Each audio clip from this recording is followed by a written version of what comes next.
Bismillahirrahmanirrahim.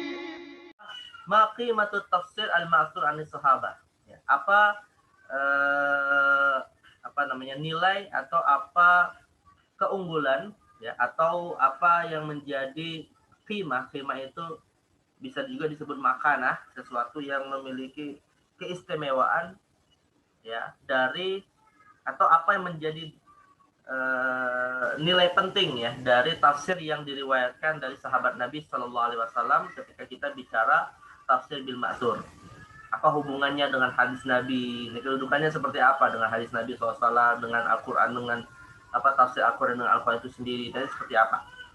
Nah, dalam hal ini Syekh Az-Zahabi ya mengkelompokkan atau mengklasifikasikan tafsir yang diriwayatkan dari para sahabat Nabi itu menjadi dua. Pertama adalah tafsir sahabat terkait Al-Quran yang dia fi hukmil marfu'. Kemudian tafsir sahabat yang terkait dengan Al-Quran fi hukmil mauquf.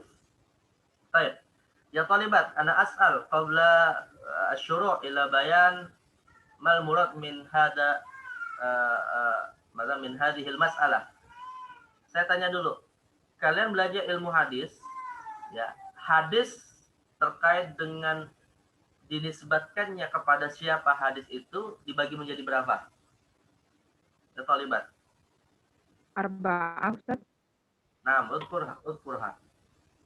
udkurnaha au udkuriha. Sebutkan.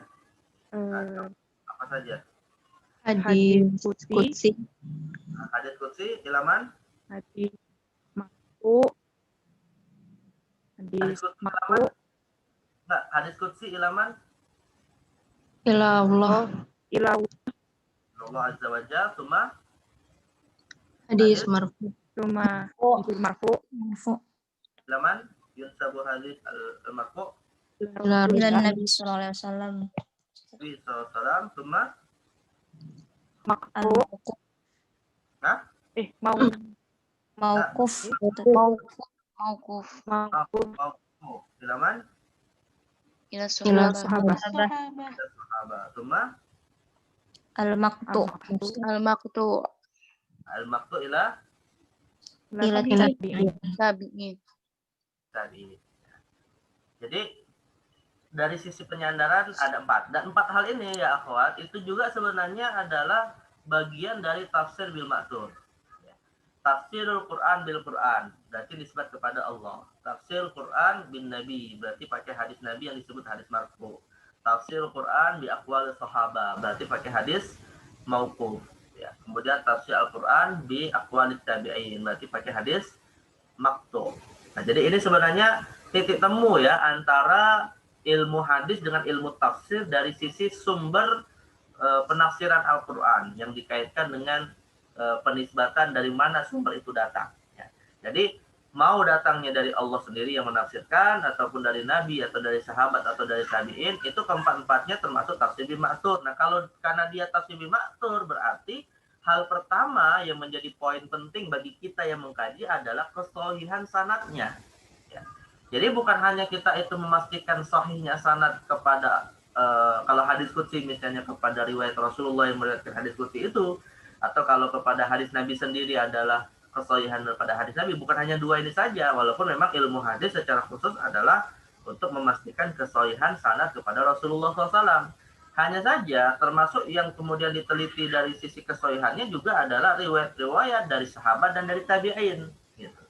Maka kalau di hadis Nabi itu bisa jadi ada hadis sahih, ada hasan, ada dhaif, maka pada riwayat yang ditemukan dari sahabat ya seperti Abdullah bin Abbas, Abdullah bin Umar, Ali bin Abi Thalib, Abdullah bin Mas'ud, itu juga akan kita temukan ada klasifikasi kekuatannya dari sahih, hasan, dhaif gitu. Begitu juga dengan tabi'in. Nah, makanya Syekh Az-Zahabi nanti sebenarnya bukan nanti ya, sebenarnya pada pembahasan yang sudah kita bahas tadi, ketika beliau menyebutkan tafsir yang diriwayatkan dari para sahabat, beliau sebenarnya mengisyaratkan kepada tafsir yang disusun oleh Al-Fairuz Abadi, ya, Tanwirul Miqbas fi tafsir Ibni Abbas, yang kata beliau bahwa tafsir yang diriwayatkan atau dinisbatkan kepada Ibnu Abbas ini tidak sedikit riwayatnya itu adalah riwayat yang dhaif, riwayat yang lemah. Jadi artinya tafsir yang disandarkan kepada sahabat, khususnya dalam kitab Tanwirul Miqbas, kitab tafsir Ibnu Abbas yang disusun oleh Al-Fairuz Abadi, ini adalah tafsir yang diklaim sebagai riwayat dari Ibnu Abbas. Hanya saja secara sanad dianggap banyak yang bermasalah. Jadi artinya riwayat dari 4 sumber ini pun pada dasarnya juga diteliti dalam ilmu hadis. Tapi kalau dalam ilmu tafsir, maka ya dia dikategorikan sebagai bagian dari sumber tafsir bil ma'thur. Nah sekarang secara khusus bagaimana ya qimatut tafsir al-ma'thur anis sahabah. Nah dalam hal ini untuk kedudukan tafsir bil ma'thur yang datangnya dari sahabat bisa dihukumi dengan 2 hal. Pertama fi hukmil marfu dan yang kedua fi hukmil mauquf. Artinya kalau dia fi hukmil marfu berarti dia seakan-akan seperti hadis Nabi SAW, ya seperti sunnah gitu. Nah sedangkan kalau fi hukmil mauquf ya berarti dinisbatkan secara khusus kepada sahabat yang menafsirkan, ya. Nah, bagaimana hukumnya kalau dia fi hukmil marfu, ya, tafsir sahabat yang dihukumi seperti hadis Nabi? Maka jawabannya kata Syekh Az-Zahabi, tafsir sahabi lahu hukmul marfu idza kana mimma yarji'u ila asbabin nuzul wa kullu ma laysa lirra'yi fihi majal. Jadi tafsir sahabat yang dikategorikan dihukumi seperti hadis Nabi atau fi hukmil marfu itu ada 2 kategori. Ada 2 kategori.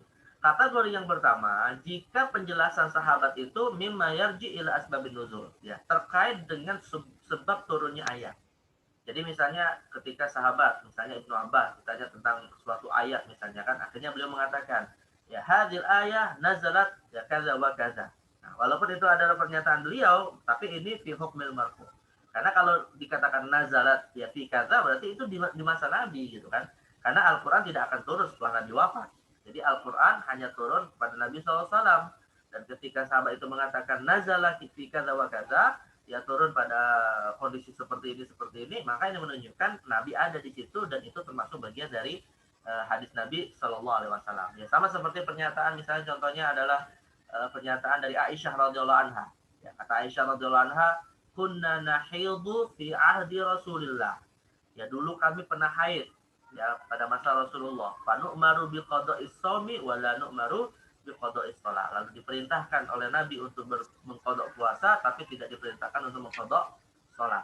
Ini pernyataan Aisyah ya, ini perkataan sahabat tapi fi hukmil marfu, dihukumi seperti hadis Nabi sallallahu alaihi wasallam. Kenapa? Karena disandarkan kepada masa Nabi dan disandarkan perintah itu kepada Nabi sallallahu alaihi wasallam. Maka sahabat Nabi yang meriwayatkan ya sebab-sebab turun suatu ayat meskipun dari redaksinya itu adalah redaksi para sahabat tapi dalam penghukumannya fi hukmil marfu' anin Nabi sallallahu alaihi wasallam ya.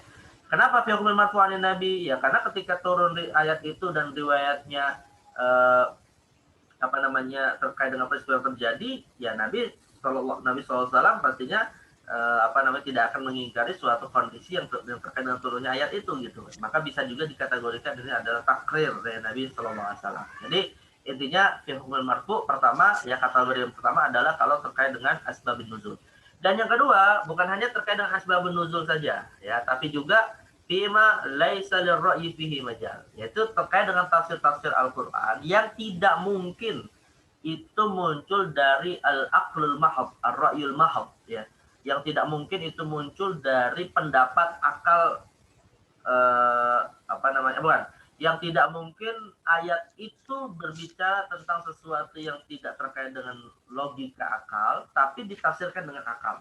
Nah itu nggak mungkin. Pastinya sahabat Nabi ketika menjelaskan kandungan Al-Quran yang terkait dengan hal-hal yang tidak bisa akal berperan di situ dan mereka menafsirkannya, pastilah itu didasarkan kepada apa yang mereka dapatkan dari Rasulullah Sallallahu Alaihi Wasallam. Misalnya tafsir-tafsir tentang masalah hari kiamat, tafsir-tafsir tentang masalah hal-hal yang gaib, ya, tafsir-tafsir tentang masalah umat terdahulu, ya. Nah ini tidak mungkin itu didasarkan kepada logika akal dan dari mana mereka tahu itu kan terkait dengan peristiwa hari kiamat, hal-hal yang gaib. Dari mana mereka tahu? Nggak mungkin dari akal mereka sendiri karena mereka itu bukanlah manusia yang seperti Nabi yang ditampakkan hal-hal yang gaib, bukan. Nah maka secara sederhana bisa kita katakan bahwa riwayat itu datang dari Rasulullah SAW. Tapi kadang sahabat Nabi SAW tidak sampai mengatakan Rasul bersabda misalnya, karena mungkin saat itu adalah fi maqamis soal. Ya, ketika mereka menyampaikan hal tersebut bisa jadi kan dalam kondisi ditanya. Ya, namanya ditanya kadang tidak terlalu membutuhkan untuk qala Rasulullah, langsung mereka jawab saja ya. Nah, ini yang kemudian termasuk dikategorikan fi hukmil marfu' an Nabi sallallahu alaihi wasallam. Karena kita nggak mungkin menuduh sahabat Nabi berbicara tentang Al-Qur'an ya dengan akalnya semata. Pasti mereka berbicara tentang Al-Qur'an pada batasan-batasan yang dibolehkan oleh syariat. Ya. Kalau wilayahnya non ijtihad, ya pasti mereka punya riwayat kepada Nabi. Tapi kalau wilayahnya ijtihad, tentunya mereka akan berijtihad dengan kemampuan yang ada. Jadi tidak mungkin dengan hawa nafsu. Ini dari sisi kategorisasi tafsir dari sahabat yang fi hukmil marfu'. Nah, hukumnya bagaimana kita menerimanya? Wa ma hukima alaihi bi annahu min qabilil marfu' la yajuzu radduhu ittifaqan. Ya, riwayat dari sahabat yang dihukumi marfu' ini tidak boleh ditolak. Semua ulama sepakat tidak boleh ditolak, harus dijadikan referensi utama. Ya, di samping referensi dari Al-Qur'an sendiri dan dari Rasulullah sendiri. Ya, jadi ini termasuk riwayat yang harus dijadikan bahan dan sumber penafsiran yang tidak boleh ditinggalkan. Bal ya'khudhuhul mufassiru wa la ya'dilu anhu ila ghairihi bi ayyati hal. Bahkan seorang mufassir harus mengambilnya tidak boleh beralih kepada sumber yang lain dalam kondisi apapun. Jadi kedudukannya sama seperti tafsir yang datang dari Nabi Shallallahu Alaihi Wasallam yang tidak boleh ditolak. Ya. Baik, ini fi hukmil marfu'. Ya. Wasani fi hukmil mauquf. Nah, yang kedua kata Syekh Adz-Dzahabi, wa ma hukima alaihi bil waqfi takhtalifu fihi anzaru ulama. Adapun untuk yang kedua yaitu tafsir sahabat yang murni itu datang dari sahabat yang kita sebut tadi dengan hadis mauquf. Nah, tentunya yang datang dari sahabat dengan dikategorikan mauquf ini apa? Ya tadi yang bukan bagian dari asbabun nuzul dan bukan bagian dari tafsir atas ayat-ayat yang tidak boleh berijtihad di dalamnya, tapi merupakan bagian dari ayat-ayat yang bisa saja itu masuk dalam ranah ijtihad, misalnya dalam masalah halal haram, misalnya dalam masalah penetapan hukum-hukum syariat yang 5 misalnya. Nah, itu maka para sahabat boleh berijtihad, dan karena para sahabat boleh berijtihad berarti hukumnya adalah mauquf, ya tidak secara pasti dinisbatkan kepada Rasulullah Shallallahu Alaihi Wasallam. Nah, hanya saja tafsir yang bersifat mauquf ini tadi rupanya para ulama terpecah menjadi 2 kelompok ya, di dalam menerimanya. Ya, dalam menerimanya. Sebenarnya begini ya, akhwat, semua ulama tafsir sepakat ya bahwa tafsir mauquf ini pun boleh diambil. Semua sepakat, ya, semua sepakat boleh diambil. Tapi pertanyaannya adalah, pertanyaan yang lebih tepat itu bukan boleh atau tidak boleh. Tapi pertanyaan yang lebih tepat adalah apakah wajib mengambil tafsir sahabat pada pada poin yang kedua ini. Kalau yang pertama wajib, ya. Untuk poin yang kedua bukan pertanyaan boleh atau tidak boleh. Kalau dikatakan boleh ya boleh, semua ulama sepakat boleh. Karena itu salah satu sumber penafsir Al-Qur'an juga. Tapi pertanyaannya adalah apakah wajib dan tidak boleh mengalihkan kepada tafsir yang lain, misalnya dari ijtihad ulama setelah generasi sahabat misalnya. Jadi apakah wajib untuk langsung mengambil tafsir para sahabat ini dan tidak merujuk kepada sumber yang lain. Nah, ini yang diperselisihkan oleh para ulama. Ya, ada 2 mazhab. Al-mazhabul awal, zahaba fariqun ila anna al-mawqufa 'ala sahabi min at-tafsir la yajibu al-akhdhu bihi li'annahu lamma lam yarfa'uhu ulima annahu ijtahada fihi. Jadi pendapat yang pertama mengatakan bahwa riwayat yang mauqufah dari sahabat terkait dengan tafsir Al-Qur'an itu tidak wajib untuk diambil. Bukan berarti tidak boleh diambil ya. Kalau dikatakan boleh, boleh seperti saya katakan, tapi tidak wajib. Boleh itu ya artinya mau diambil silakan, mau ditinggalkan nggak ada masalah. Ya. Kenapa? Karena kalau mereka tidak memarfukannya, artinya tidak menyandarkan kepada Rasulullah, ya, atau tidak terkait dengan 2 hal yang tadi kita sebutkan, maka ulima annau ijtihada fihi. Maka ini dipastikan bahwa sumbernya murni ijtihad mereka. Wal mujtahid yukhti'u wa yusib. Dan seorang mujtahid itu mungkin salah, mungkin benar. Manusia itu terbuka untuk salah dan untuk benar. Dan sahabat Nabi tidak maksum dalam ijtihad mereka. Jadi sahabat Nabi itu ya akhwat, sahabat Nabi itu terjaga keadilannya dalam meriwayatkan apa yang mereka dengar dari Nabi SAW. Jadi maksud dari adalatus sahabah, maksud dari sahabat itu adil adalah mereka nggak mungkin berdusta atas nama Rasulullah dalam riwayat-riwayat yang mereka dengar dari Rasulullah. Itu nggak mungkin. maka bisa kita katakan para sahabat maksum. Para sahabat itu terjaga dari mendustakan suatu riwayat yang mereka dengar dari Rasulullah SAW. Atau mereka menciptakan hadis-hadis palsu, itu mereka terjaga dari hal tersebut. Tetapi kalau untuk bicara ijtihad, maka sahabat itu ya seperti umumnya manusia, yukhti wa yusif, mungkin benar mungkin salah. Nah ini yang kadang jangan disamakan ini ya, jangan disamakan. Jadi seakan-akan kalau kita misalnya menyalahkan sahabat, akhirnya dituduh Rafidhah, dituduh Syiah misalnya, ya belum tentu. Ya kalau kita misalnya mengatakan sahabat dalam masalah ini ijtihadnya keliru, ya wajar. Atau ada seorang ulama mengatakan sahabat berijtihad dan ijtihadnya ini misalnya dalilnya kuat misalnya, itu hal yang biasa gitu ya. Dan itu tidak sampai kemudian menjatuhkan kedudukan para sahabat Nabi Shallallahu Alaihi Wasallam, karena sahabat Nabi itu manusia juga, yukhti wa yusib, ya mungkin salah mungkin benar, nah gitu. Nah karena sahabat itu mungkin salah mungkin benar, pas sahabatu fi ijtihadihim kasair mujtahidin, maka sahabat itu kedudukannya ya sama seperti mujtahid lainnya, boleh diambil ijtihadnya, boleh tidak diambil ijtihadnya. Artinya riwayat tafsir yang mauquf dari sahabat itu ya hukumnya adalah boleh diambil, boleh ditolak. Jadi tidak wajib untuk diambil, tapi boleh saja diambil, boleh saja ditolak. Nah ini argumentasi dari mazhab yang pertama. Baik. Mazhab yang kedua ya mengatakan bahwa wa dhahaba fariqun akhar ila annahu yajibul akhdhu bihi war ruju' ilaihi. Nah, pendapat yang kedua ini mengatakan tetap wajib ya. Tetap wajib mengambil pendapat atau mengambil riwayat yang mauquf dari sahabat terkait dengan Al-Qur'an dengan catatan sanadnya sahih. Ya, dengan catatan setelah disebut sanadnya sahih kepada para sahabat tersebut. Ya, kenapa alasannya lidhanni sama'ihim lahu min Rasulillah? Karena ada kemungkinan sahabat Nabi itu meriwayatkan tafsir, sahabat Nabi itu menyampaikan tafsir Al-Qur'an, ada kemungkinan itu mereka dengar dari Rasulullah. Ya, ada kemungkinan gitu. Nah, kemungkinan itu cukup kuat juga untuk kemudian kita katakan kedudukannya fi hukmil marfu ya. Wali'annahum infassaru bi ra'yihim fa ra'yuhum aswab, dan kalaupun mereka menafsirkan Al-Qur'an itu dengan ijtihad mereka juga sangat dekat kepada kebenaran. Kenapa? Li'annahum adran nasi bi kitabillah. Karena mereka adalah generasi yang paling paham tentang Al-Qur'an. Hum ahlul lisan, di satu sisi karena mereka adalah ahli lisan, artinya bahasa Arabnya belum terusaki, bahasa Arabnya belum terpengaruhi oleh bahasa ajam. Wali barakatis sahabah, ya karena kemudian keberkahan mereka karena sebagai sahabat yang bertemu langsung dengan Nabi SAW, wattakhalluk bi akhlaqin nubuwah, dan bahkan mereka adalah orang-orang yang sangat berusaha untuk bisa berakhlak sebagaimana akhlaknya Nabi SAW.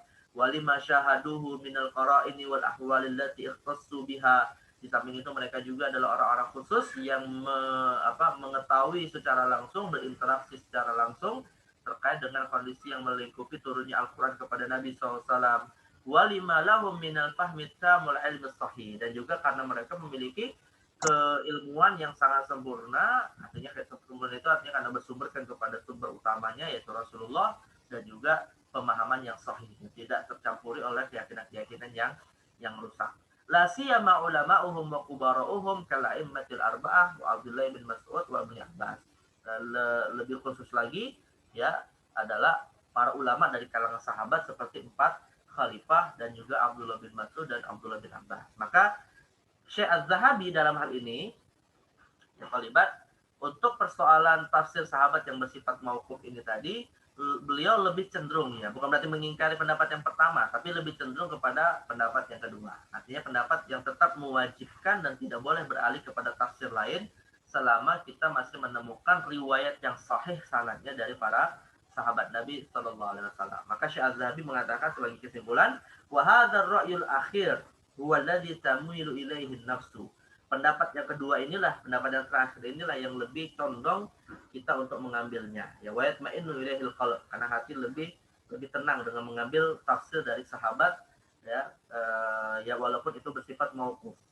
Kenapa? Qala Az-Zarkashi fil Burhan. Nah, dalam hal ini Imam Az-Zarkashi berkata dalam kitab Al-Burhan fi Ulumil Quran, fa in fassarahu min haitsul lughah fa hum ahlul lisan fala syakka fi ihtimadihi aw bima syahadu min al-asbab wal qara'in fala syakka fihi. Karena para sahabat ini ya dua hal yang menjadi poin penting dalam tafsir Al-Qur'an adalah ahlul lisan, yang menafsirkan sesuai dengan turunnya Al-Qur'an yang berbahasa Arab, dan yang kedua adalah turunnya Al-Quran ini memiliki kondisi-kondisi yang menjadi menjadi unsur sebab atau referensi tafsir yang sangat sangat tepat, karena Al-Quran turun dengan sebab, maka sebab itulah yang hakikatnya menjelaskan kandungan Al-Quran tersebut. Nah, jadi dua hal ini dan juga hal-hal yang lain menjadi faktor utama tafsir sahabat ini mesti diambil sebelum mengambil sumber yang lain, ya itu ijtihad ataupun Israiliyah misalnya. Nah, jadi intinya inilah qimatut tafsir al-ma'fu' anis sahabat, yaitu kedudukan tafsir yang datang dari sahabat Nabi sallallahu alaihi wasallam.